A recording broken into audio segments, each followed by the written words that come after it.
I do love it when people try new things, and this year in the music industry, specifically the K-pop industry, they've sort of spread their wings a little bit. They've decided to, you know, step out on the ledge, give something a new try, and maybe be at the forefront of this new type of content that will be put out to people all over the world over the next couple of years. And I'm talking about the online concert, and that's because, well, another group has gone and said, we're gonna be doing one at the end of the year.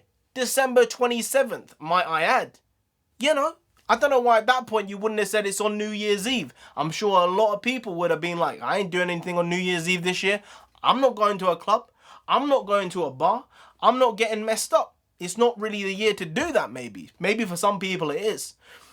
But I'm feeling maybe December 31st might have been a better day. Hey, NarendraTheComic here. Right now, we're just going to be talking about, going over, chatting a bit of shit about Blackpink, because they do have a new online concert. The first one they're doing, called The Show, I believe. Now, when this came out and when this got announced earlier today, I said, what platform is it going to be on? Where is it going to be held? How easy is it going to be to access? And I would like to say this is the easiest to access out of all these concerts that have been put online. It is being put through YouTube as opposed to through other Korean apps and services. And I think because of that, it's inherently more accessible to the global audience. The one thing which sticks out to me is that they have chosen, I think for good reason, and I'm very thankful that they chose to price this much more economically for the viewer than other bands. Specifically, my guys, I love BTS. BTS number one. BTS number one boy group in the world. No one can deny with that. Maybe Stray Kids coming out the back door, coming through the back door like their MV. Trying to take that crown from them, but I think there's a long way to go to do that. BTS's concert was, in my opinion, extortionately priced. Between $45 and $55, depending on whether you got the basic package or the premium package. And I think for an online experience, that type of pricing is ludicrous. I think it's ridiculous. I think it's actually in some ways unfair. When you look at a real concert, you're thinking about paying between, generally, $60 and $100 for a ticket. Generally, you might go for the super expensive tickets if you want, that's up to you, but you can find a ticket online within a week before the concert for $60 or so, £60, £50. So I think around about $50 for a ticket price for an online concert, I don't think the value is there in that. Twice did it earlier in the year, and they priced theirs at $27, and I think that is a much fairer price. I think at that price, I would consider buying the concert. I didn't buy the Twice concert because I have enough Twice in my life, honestly. I listen to their music every day anyway, and they've not been to the UK yet, and I didn't want my experience of seeing Twice for the first time be online. I wanted to be like, no, I went to like the O2 and we saw Twice. I went to the O2 Brixton and we saw Twice, if that's the case. But I wanted that to be the type of first viewing experience of them.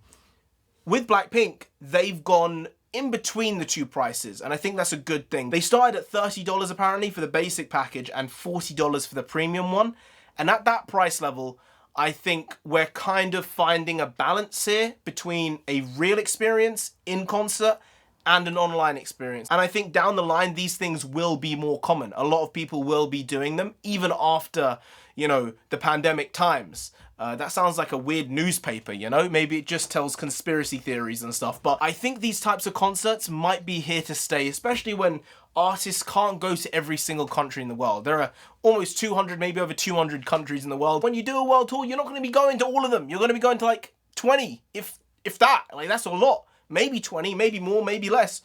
So this type of online concert brings people together in a way where they can really be engaged and involved, and I get that. And I guess I'm in a position of thankfulness where I get to go and see them live, because they do come to the UK. A lot of groups, a lot of people from all over the world do come to the UK to perform. Twice, not yet, but we're working on it. It needs to happen eventually, guys, I know. JYP, I think they could fill out a stadium here. Small one, medium one, fill out the O2. Blackpink already have. I mean, they are very, very popular. To be fair, while I don't love all of Blackpink's songs, there's a handful, especially the first like half a dozen.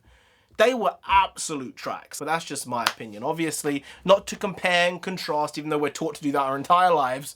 I think this is a good move. I think this pricing from YG smart, not overly expensive, not going the $50 range, not going the $55 range, but pushing it a bit down, I think is intelligent. I think it will encourage other artists to do this more. I think Dua Lipa also said she's doing an online concert. Not sure when that is, not sure if it's already happened, not sure what the viewership is going to be like for that, because while Blackpink will get 1 million people or maybe 500,000 people watching that live, and Twice will get hundreds of thousands of people watching them, BTS will get over 1 million people watching their concerts. I do not think, I don't know where certain Western artists would do in terms of numbers of online concert watchers. So interesting, this is the way the world's going. As I said, I do think this is here to stay. I think this thing will be implemented going forward. Like, artists will have a particular date where they'll say this is an online concert only, and it could be a very interesting thing for the whole world to see, as opposed to just people in those countries and in those geographies where artists do venture to perform. Anyway, guys, if you did enjoy this video, please do like, share, comment, and subscribe to the channel down there. If you didn't, then Blinks are gonna come after you, guys. Blinks are savage. Actually, to be fair, everyone's a savage. Blinks are extra savage when it comes to Blackpink. You don't want them coming after you. They've come after me before, bits and bobs, you know, because sometimes I say, oh, I don't like this Blackpink song, but then I'll say, but I like this other one, and I like 75% of the songs, but hey, if I don't like 25%, Blink's gonna come after me as well. Blink's come after you, they come after me before. You don't want that, trust me. You really don't. So just subscribe anyway to avoid that. Now, I've been NarendraTheComic. I am honest, if anything, guys. I swear, I put my heart on my sleeve, I wear it, and I say what I mean. You know, it's just how it is. But I've been NarendraTheComic. You've been great. We're going again here, and I'll see you next time. That's tomorrow. If you don't know, make a video every single day. You've been doing it every day for over 2 years now. We ain't stopping. What's that?